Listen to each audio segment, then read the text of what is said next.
Hello my dear students, स्वागत है तमारू सरस्वती गणित मथक पर। આપણે જોઈ રહ્યા છે ચેપ્ટર 3 દ્વિચલ સુરેખ સમીકરણ યુગ્મ। આજે આપણે જોવાના છે સ્વાધ્યાય 3.1 નો પ્રશ્ન નંબર 2। નીચેના સુરેખ સમીકરણ યુગ્મથી બનતી રેખાઓ એક બિંદુમાં છેદે છે કે સમાંતર છે કે સંપાતી છે તેમ a1/a2 b1/b2 અને c1/c2 ગુણોત્તરોની તુલના કરીને નક્કી કરો। હવે a1/a2 b1/b2 અને c1/c2 ના ગુણોત્તરની તુલના કરીને કેવી રેખા મળે છે કે કેવા ઉકેલ મળે છે, સમીકરણ સુસંગત છે કે નહીં, એના માટે આપણે એક આગળ વિડીયોમાં જોઈ ગયા છીએ એકદમ ડિટેલમાં। તો એ તમે વિડીયો ન જોયો હોય તો જોઈ લેજો, જેથી તમને તરત જ સમજ પડી જશે કેવી રીતનું ગુણોત્તર હોય તો કેવો જવાબ આવે એ તમને ખબર પડી જશે। હવે પહેલો પ્રશ્ન છે 5x - 4y + 8 = 0 અને 7x + 6y - 9 = 0। હવે આ પહેલા સમીકરણના સહગુણકને a1 b1 અને c1 ગણવાના છે, બીજાના a2 b2 અને c2 ગણવાના છે, જે મેં અહીંયા લખેલા છે। આ રીતે મારે આ પ્રશ્નમાં પણ લખવાનું હતું પણ રહી ગયું છે, તો આપણે ગણતરી જોઈએ। a1/a2 એટલે 5/7, b1/b2 એટલે -4/6 ઋણ ચિહ્ન સાથે રાખવાનું છે। જે ઋણ હોય તો ઋણ લખવાનું, માત્ર 4 નથી લખવાના, એટલે -4/6 ભાગ ઉડાડતા મળે છે આપણને 3 2 દુ 4 અને 3 દુ 6, 2 2 ઉડી જાય એટલે -2/3। જો બંને ગુણોત્તર જુદા જુદા આવે છે, 5/7 આવે છે અને -2/3 આવે છે, એટલે a1/a2 ડઝન્ટ ઇક્વલ b1/b2। જો બંને ગુણોત્તર પહેલા બે ગુણોત્તર સરખા ન આવે તો આપણે પછી c1/c2 ની ગણતરી એને ચેક કરવાની જરૂર રહેતી જ નથી, કેમ કે આપણે અહીંયા શરત જ પૂરી થાય છે કે જો આ બે ગુણોત્તર જ સરખા નથી તો આ રેખાઓ એક બિંદુમાં છેદે છે, એટલે કે છેદતી રેખા છે। પછી ત્રીજો ગુણોત્તર જે આવે તે એની સાથે આપણે મતલબ રહેતો નથી। તો આ રેખાઓ એક બિંદુમાં છેદે છે, તમારે આ રીતે પદ્ધતિસર લખવાનું છે, એટલે કે છેદતી રેખા છે। હવે બીજો પ્રશ્ન છે 9x + 3y + 12 = 0, 18x + 6y + 24 = 0। a1 લખવાના છે આપણે 9, b1 લખવાના છે 3, થોડી જગ્યા છોડીને આ રીતે પદ્ધતિસર લખવાનું છે, c1 લખવાના છે 12, a2 18, b2 6 અને c2 24। હવે આપણે ગુણોત્તર જોઈ લઈએ। a1/a2 તો 9/18 એટલે 9 દુ 18, 1/2, b1/b2 3/6, જોયું 3/6 એટલે 3 દુ 6, 1/2, અને c1/c2 12/24 આ લેવાના છે, 12 દુ 24 એટલે 1/2। અહીંયા જુઓ પહેલાં બંને ગુણોત્તર આપણે સરખા મળી ગયા, એટલા માટે આપણે ત્રીજો ચેક કરવું જ પડે। જો એ સમાન મળે, અહીંયા આપણને મળે છે એટલે a1/a2 = b1/b2 = c1/c2। હવે આ ત્રણેય ગુણોત્તર સરખા થાય, મતલબ સમાન મળે ત્રીજો પણ, તો આપેલ રેખાઓ કેવી રેખા કહેવાય? સંપાતી રેખા કહેવાય, એટલે સામાન્ય જે એકબીજાની ઉપરથી પસાર થાય। તો આથી આપેલ રેખાઓ સંપાતી છે એ રીતે આપણે જવાબ લખવાનો। અને જો સમાન ન મળે, બે ગુણોત્તર સમાન મળી ગયા તો ત્રીજો ગુણોત્તર જો સમાન ન મળે તો આપેલ રેખાઓ સમાંતર છે, જે એકબીજાને ક્યાંય પણ છેદતી નથી। પ્રશ્ન 3 છે 6x - 3y + 10 = 0, 2x - y + 9 = 0। હવે a1 છે આપણા 6, b1 છે -3, c1 છે 10, a2 છે 2, b2 છે -1 જેનો સહગુણક નથી એનો 1 ગણાય, અને c2 છે 9।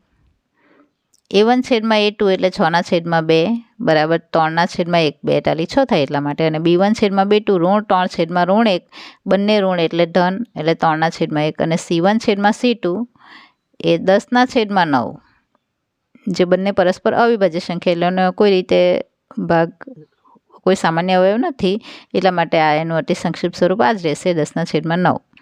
હવે અહીંયા જુઓ a1/a2 b1/b2 3/1 આપણને મળે છે, પણ c1/c2 10/9 છે, જે અલગ છે, એટલે એ સરખું નથી। તો a1/a2 = b1/b2 બરાબર નથી c1/c2। આથી આપેલ રેખાઓ સમાંતર છે। ખ્યાલ આવી ગયો? જો પહેલાં બંને ગુણોત્તર સમાન ન હોય તો આને જોવાની જરૂર રહેતી નથી, તો આના પરથી જ આપણને ખબર પડી જાય કે રેખાઓ એક બિંદુમાં છેદે છે એટલે કે છેદતી રેખા છે.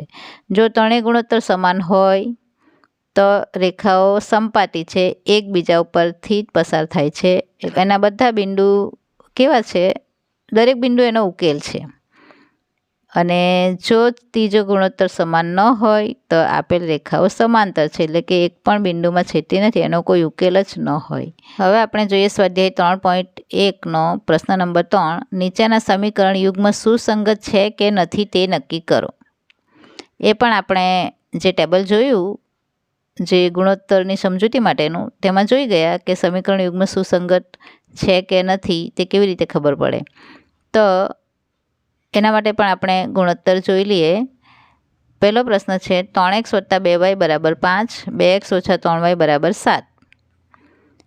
A1 છે આપણા 3, B1 છે 2 અને C1 છે -5. કેમ? બરાબર પછી 5 છે. આપણું વ્યાપક સ્વરૂપ શું છે? ax + by + c = 0. આ સાઈડ 0 હોય ને c આ બાજુ હોય તો આપણે આ 5ને આ બાજુ લાવતા -5 થઈ જાય અને બરાબર 0 થઈ જાય. અહીંયા એ સમીકરણ વધારાનું લખી નથી બતાવેલું, પણ સમજી લેવાનું કે બરાબર પછી 5 છે એટલે માટે એને -5 લેવાનું. હવે A2 છે 2, B2 છે -3 અને C2 છે અહીંયા પણ -7. આપણે જોઈએ A1 / A2 3/2, B1 / B2 2/3. જો અહીંયા પહેલા બે ગુણોત્તર અલગ આવે છે એટલે ત્રીજો ગુણોત્તર ચેક કરવાની જરૂર નથી. પહેલાં બે અલગ આવે એટલે અહીંયા જ આપણું કામ પૂરું થાય. તે છતાં આપણે ત્રીજો ગુણોત્તર ચેક કરી લઈએ. C1 / C2 = -5/7 એટલે 5/7. હવે અહીંયા આપણી શરત પહેલાં બે માટે જ છે કે A1 / A2 = B1 / B2. બંને ગુણોત્તર સમાન નથી, માટે આપેલ સમીકરણ સુસંગત છે. બંને ગુણોત્તર સમાન નથી એનો અર્થ એને ઉકેલ મળે છે, એક અનન્ય ઉકેલ, એટલે કે બંને એકબીજાને એક બિંદુમાં છેદે છે અને તેથી એને એ સમીકરણ યુગ્મ કેવું છે? સુસંગત છે. જેમાં ઉકેલ મળે એ સુસંગત છે અને જેમાં ઉકેલ ન મળે એ સુસંગત નથી. હવે પ્રશ્ન 2. 2x - 3y = 8 અને 4x - 6y = 9. A1 2, B1 -3, C1 -8, A2 4, B2 -6, C2 -9.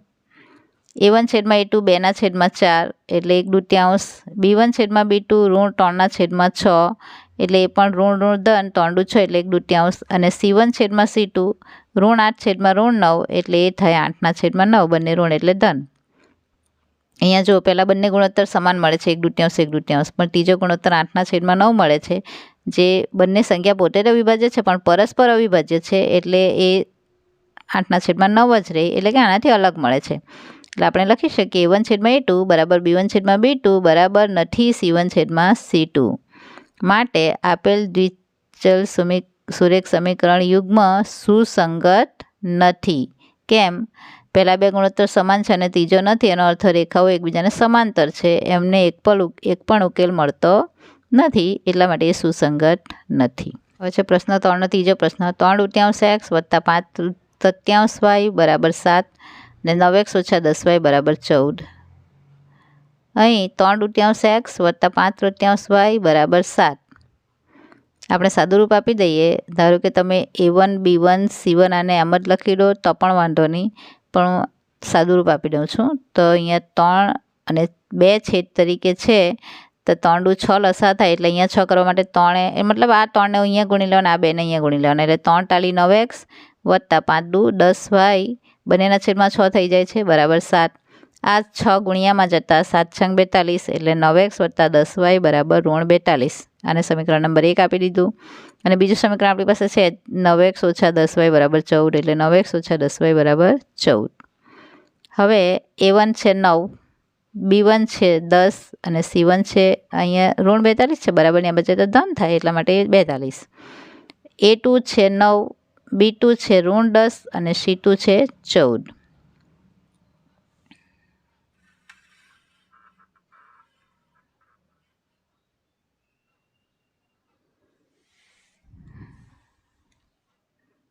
A1 / A2 = 9/9 = 1. B1 / B2 = 10/10 એટલે -1. આ બંને ગુણોત્તર આપણને અલગ મળે છે એટલે ત્રીજો ગુણોત્તર C1/C2 ની આપણે કોઈ જરૂર નથી. તો A1/A2 ડઝન્ટ ઇક્વલ B1/B2 માટે આપેલ સુરેખ સમીકરણ યુગ્મ સુસંગત છે, કેમ કે આપણને અનન્ય ઉકેલ મળે છે એટલા માટે. હવે છે પ્રશ્ન 3નો પ્રશ્ન નંબર 4. 5x - 3y = 11 ઋણ 10x + 6y = -22. જુઓ, A1 આપણા 5 છે, B1 ઋણ 3 છે અને C1 છે ઋણ 11. A2 છે ઋણ 10, B2 છે 6 અને C2 છે 22. આ બાજુ આવતા ધન 22 થાય એટલે C2 = 22. હવે A1/A2 5/(-10) એટલે 5 × 10 ઋણ 1/2. B1/B2 ઋણ 3/6 એટલે એ પણ 2માંથી 1 ઋણ હોય તો જવાબ ઋણમાં આવે. 3 × 6 1/2. અને C1/C2 ઋણ 11/22 એટલે પણ 11 × 22 ઋણ 1/2. 3 3 ગુણોત્તર કેવા મળે છે આપણને? સમાન મળે છે.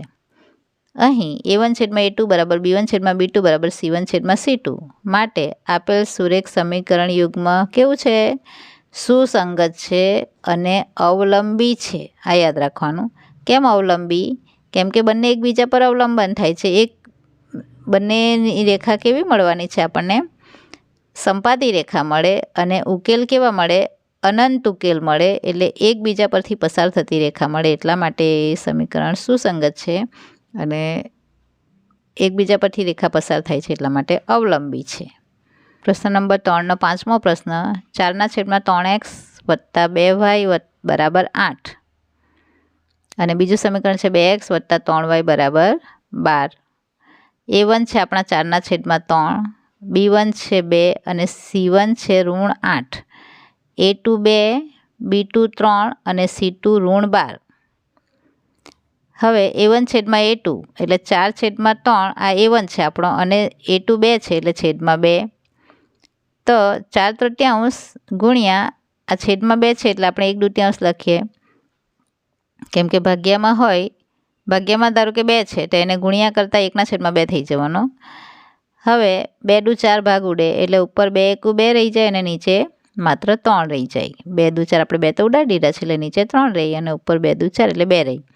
B1/B2 એ તો 2/3 આપણને મળે જ છે અને C1/C2 ઋણ 8/12 ઋણ 8/12 બંને ઋણ એટલે ધન થાય અને આપણે 4 ભાગ ચલાવીએ તો 4 દુ 8 અને 4 તાલી 12. આપણા અવયવ પાડતા છેવટે આના અવયવ 2 × 2 × 2 થાય અને આના અવયવ 2 × 2 × 3 થાય. તો 2 ઉડી જાય એટલે 2 અને છેદમાં રહી જાય છે 3. તો ત્રણેય ગુણોત્તર કેવો મળે છે આપણને? 2/3 2/3 2/3 સમાન મળે છે. અહીં A1/A2 = B1/B2 = C1/C2 માટે આપેલ સમીકરણ યુગ્મ સુસંગત અને અવલંબી છે. બરાબર. તો આપણને આ ગુણોત્તર પરથી સમાંતર છે કે રેખાઓ કેવી છે, સમીકરણ સુસંગત છે કે નથી, સમીકરણનો ઉકેલ છે કે નથી, એ ખ્યાલ આવી ગયો. હવે આગળના વિડીયોમાં આપણે પ્રશ્ન નંબર 4 જે આલેખ છે જેમાં દોરવાના એ જોઈશું. ત્યાં સુધી આવજો વિદ્યાર્થી મિત્રો. જય માં સરસ્વતી.